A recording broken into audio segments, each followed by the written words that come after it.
But yeah, as I was saying, like I imagine like you also do like speed cubing.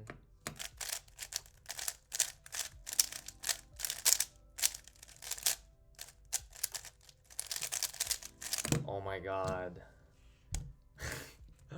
I choked that. That could have been like a low six. Like if you watched like the replay, like I was like at PLL at like 5 flat. Hey dude, I mean that's still pretty good honestly. Like I was that speed for a long time.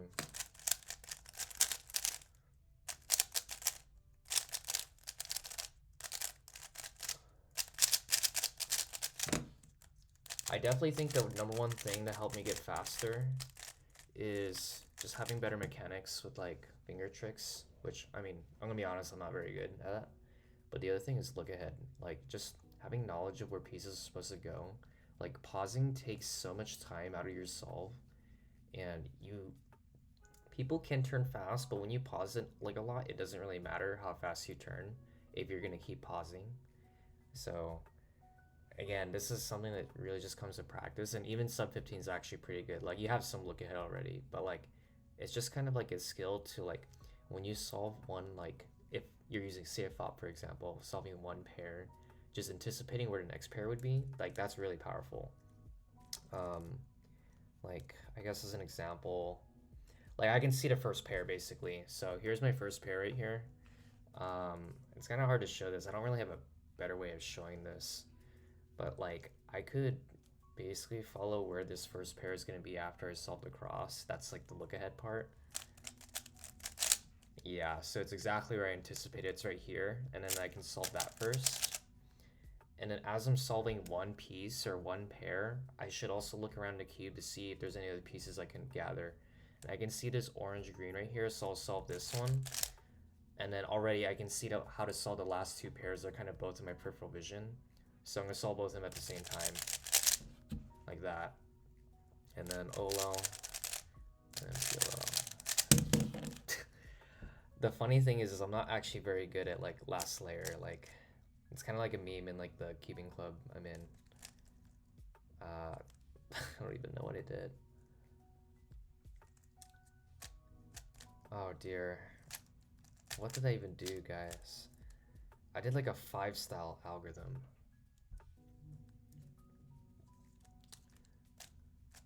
But yeah, you're like looking to try and get better, or like how's it going?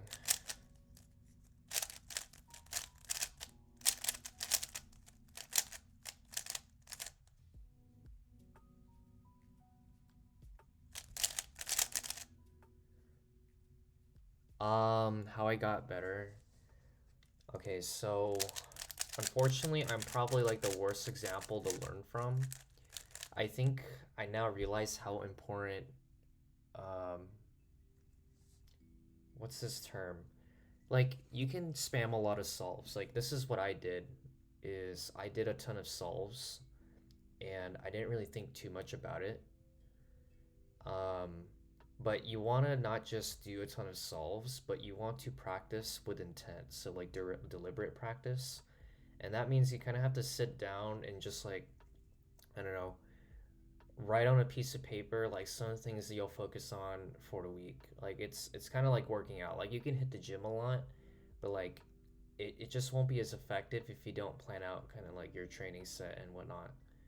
And so I guess for me, like I mean, I guess Timon for example, right? Like he breaks down his like kind of like training regimen into like, okay, for 1 hour I'm gonna practice ZBLLs, for another hour I'm gonna practice F12 prediction. So I think something that resonated with me in a video that he appeared with the cubicle very recently is that try not to fixate so much on times, because if you just practice and improve in certain skill sets, your times will just naturally improve. So like I guess to give you another example, like I'm currently trying to do four blind, and like I mean I'm not good at it, right? Four blind is kind of hard, but the point being is like I am not even solving the whole cube. I am focusing on just one specific aspect of solving. In this case, it's only centers or wings, because that's more effective practice than if I were just to spam a bunch of four blind solves. Like it's too exhausting, you know. So yeah, it would just be like practicing certain parts, and of course it's kind of hard, but like Yeah, you can. I think the most straightforward way to split up like a practice regimen would be like maybe one day you'll learn some new algorithms with last layer, and then otherwise just like practice your finger tricks for last layer. That could be like one subset, and then another subset could literally just be like, so I'm gonna go look at this cube. Okay, so I see how I could do it. So then what I'm gonna do is like in my head, I'm like, okay, I think I need to do these moves in order to solve the cross. Like by the time you start getting to sub 15, you should be able to just do the cross like without really thinking about it. Or I mean, still think about it. I just mean in the sense of like you think about it, you see what moves you need to do, and then you close your eyes and then you do it. So, okay, I'm gonna try to make the white cross over here, and then I'm gonna hide it under the table and see if I do it right. Okay, so there you go. So I didn't have to look at the cube, and then I got my cross. Same thing with each of the pairs. You should be able to like to practice for a bit. Just imagine like, okay, I see this like blue orange, blue orange right here, this little pair. I should be able to solve it kind of with my eyes closed. So I'm gonna close my eyes. Okay, that's one pair right there. Okay, this is the second pair I see. I see the red and blue pair. So I'm gonna see if I can solve it with my eyes closed. Okay, there it is right there. So basically, like, the way I find it is it's not necessarily I'm turning faster, it's just like I'm more comfortable knowing where the pieces are. And because I have that comfort in knowing that, like, okay, I know those pieces need to go there, I can turn right away. So, like, as for example, I could probably solve these last two pairs, like, without even looking. There you go. So I saw the last two, and then, oh well. Another thing too is like my turning was never good for a really long time, and hardware really does help. I didn't have good hardware, but I think the most important thing, honestly, is don't focus too much on the hardware, and don't even focus trying to go fast. Just do deliberate practice in specific parts of the cube, such as last layer, F12, and just see kind of what kind of drills people do. So there's many different drills you can practice. Um, and then anyways, you don't have to always time yourself, or I mean, for some things you might want to time yourself, I guess like last layer. But for stuff like F12, it's kind of hard to improve F12 unless like you go a little slower and think about your turns a bit more. So yeah, let's see. I can solve the first pair and the cross without looking. Nah, I messed it up. So even I'm not perfect. Oh, okay. Yeah, that's kind of like a hard thing. Is like,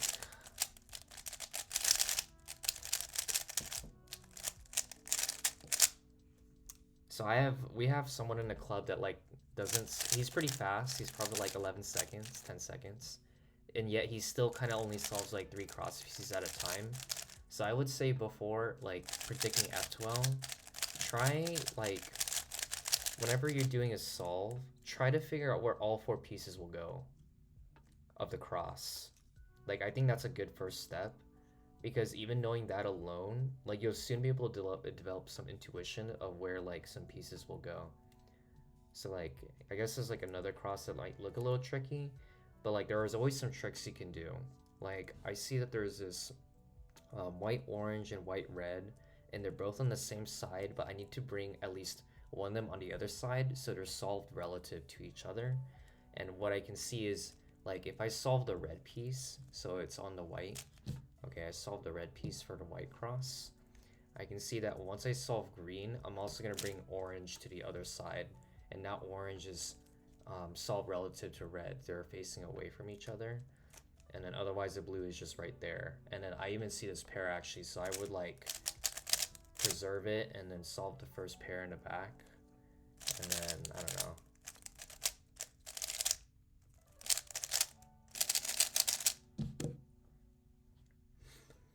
Of course I make it look easy, but like I've been doing this for a long time, I guess. It's like it's kind of gotten to the point where it's like automatic, and that's kind of rare unless you like really just practice for a while. And yeah, I don't know. I'm trying to get good at like some other events. And yeah, like spamming solves is honestly not even a bad way to like develop look ahead, because you'll just be so familiar with like, so first you learn the algorithms, right? First, you learn algorithms, and then you start kind of finger tricking them and getting the muscle memory in. And then it gets to a point where like you don't have to think about like what turns you're supposed to do in an algorithm. When you think T perm, you can just apply to T perm without even thinking about it. And this kind of automatic like way of going about things, like it's just like automatic.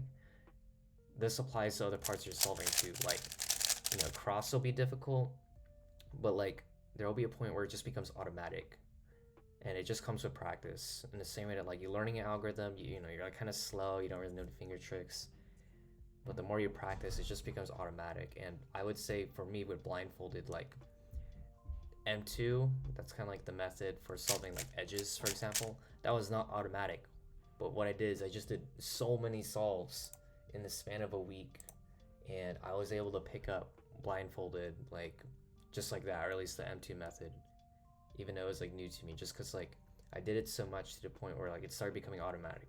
When I think J, I know exactly what to do in a Q. Yeah. But I think for the most part, like, just make sure to like at the end of the day, like, because I have other hobbies I'm into as well, and unfortunately I'm not really that good at those other hobbies. Yeah, exactly. Yeah. Just try like, if you don't have enough time in 15 seconds to predict the whole cross, that's totally fine. But you're working your brain muscles. You're kind of like thinking a little more. Um, but yeah, I guess my last thing is like, it might seem like a slow process to try and get better, but honestly, for me, like, I didn't think I was gonna get any faster than like 14 seconds. Like, I thought 14 seconds was gonna be like my peak, and then I wasn't gonna get any better. And at that point, I was kind of just solving for fun and then just spamming a bunch of solves. So, you'll be surprised, like, kind of like what limits you can break just if you just keep going through it. And of course, it's hard to see the progress day to day. But for me, like, I have a YouTube channel, and this is like 8, 9 years of content. And you can see me start out with like solving a cube in like 2 minutes in like fifth grade. I was so slow. And then yeah, it's just over time I got better at it. And then I wasn't cubing all 9 years, by the way. Like, I got into it in middle school, and then I took a break, and then now I'm in university, and I kind of got back into it actually. Um, but yeah, it can honestly be a little discouraging. I can imagine for people who might be older, to see people who like are good and then they start young. That's how I feel about some other hobbies I've been getting into. Like, I got into like Osumania when I was basically 18, and like at that point, like the neuroplasticity in my brain, like I don't pick up things as fast, but like don't let that stop you. Like at the end of the day, and I guess another thing too is like it can be hard that like, oh, there's people around you like maybe they didn't spend as much time on the hobby as you or that skill, and yet they already have surpassed you in skill. But the point being is, remember that like you gotta just enjoy the process, like no matter what ends up happening. Like, again, I thought I wasn't gonna be any faster than 14 seconds. Like, at that point, I was just enjoying cubing for what it was. Like, of course, I wanted to solve it fast, but I enjoyed the other aspects too. So, just make sure to enjoy the process. Don't like sweat too hard about like, oh man, I suck at this thing. Because the truth is like, we can't be like the best in everything. It's really hard to do that. Um, and otherwise, like, there's people who might have more talent. But the point being is like, at least for me, like I've kind of come to the realization that you should just enjoy things no matter how good or bad you are. Just enjoy the process. I know that was kind of a random tangent, but it's like it is something I think about a lot. And then for me, like, honestly, I just cube because like it's something I'm really good at, but like I'm slowly starting to learn that like, I got good at cubing, but in a sense, like I still haven't learned to do deliberate practice.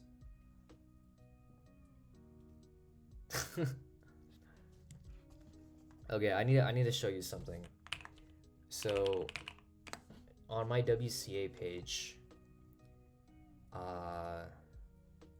if I go to my results here, this is me. I've actually only been really to competitions before the past year. I've been going to a lot more now. It's really nice having or being able to go with like our Rubik's Cubing club and stuff like that. It's been really fun. So you can see that, yeah, the last time I competed, at least back in middle school, was in 2018, and you can see I got a 9.41. And I need you to think about this. Like, I went 5 years, first of all, without cubing again. I just wasn't doing it for a while. And then there was a Rubik's Cubing club here at my university, and that's kind of why I got back into it. But you can see that, like, yeah, I mean, I haven't gotten better. Not really. At least until the comp last weekend. Right? So you can say I haven't really improved since 2018. Like, I kind of just, like, yeah. So it really sucks when you hit a plateau. I've hit plateaus in games. And the only suggestion I can really have is, just to be, like, truthful and honest with yourself on, like, okay, did I actually try, in the sense that I did deliberate practice? Did I focus on all my weaknesses, stuff like that? Because before I was, like, really sad that, like, damn, I spent like 1,000 hours on this game and I still suck. And then for the most part, I still enjoyed that game. I still did, but, like, what was I really doing? I wasn't doing deliberate practice. I wasn't, like, I don't know. There was just a lot of things that I could have improved on that I kind of, like, was blind to. I didn't think about before. And even right now, like, I mean, sub 10 is definitely the goal. Like, I'm sure anyone would be happy with sub 10. But even with myself, like, there is, like, so many things I can improve on that I just did not even, like, literally the only reason why I'm so fast is just because I just fucking did this so much in middle school. Like, there was no actual practice in the sense of deliberate practice that I did. I was a young kid who did so many solves, and I was growing up with that, with the brain and neural plasticity, that, like, it was easier for me to pick up things. I think it's true. It's easier to pick up things as a kid. Unfortunately, the only two things I got good at when I was growing up was Clash Royale and Rubik's Cubing. It was not anything else. So, anyways, all I'm saying is, like, okay, I know what I said might have sounded kind of harsh. I don't mean it towards you. I just, because, like, I think about it to myself. Like, am I actually, like, doing effective practice? Am I actually, because I don't know. Yeah, like, there are some other things that, like, I'm not as good at compared to cubing, that I just plateaued in skill, and it's just frustrating. It really is frustrating to plateau. But I feel like there's always something to improve in, and, like, progress does not come immediate. It can take so long. It can take a very long time. And you know what? Pat yourself on the back. You know, I know sub 15 is like, but I want to be sub 10. But I want you to think about, like, the average non-cuber. Are they gonna, like, know the difference between sub 15 and sub 10? Like, I mean, 5 seconds is a lot for us. We understand how much that is, but, like, to a non-cuber, as long as you solve it under 30 seconds, it's already pretty impressive. So there's always perspective in everything, and, like, and despite how slow we might feel, how bad we might think about things, like, we have to acknowledge kind of how far we've come, like, to get to this point, I guess. But okay, I don't know. That was just a long TED talk. I did want to show you this, though. I technically haven't improved. I technically haven't improved until last weekend. Claws up final touchdown is when I actually beat my my average from 6 years ago. Yeah, it's okay. It's okay. All right. I don't know what I was gonna do. Oh, yeah. I'll just do, like, a few more solves until, like, I guess I get not sub 10, because I don't want to do 3x3 that much. It's like, I like doing 3x3 in terms of, like, spamming solves, but, like, I'm not really learning anything, so I want to focus more on 4x4. I just, yeah. Oh, yeah, no worries. I mean, dude, it's honestly a struggle for me too, man. Like, there are some things I hit a plateau and it's, like, so hard, but at the end of the day, like, You just gotta enjoy the process. Don't be too hard on yourself. Yeah.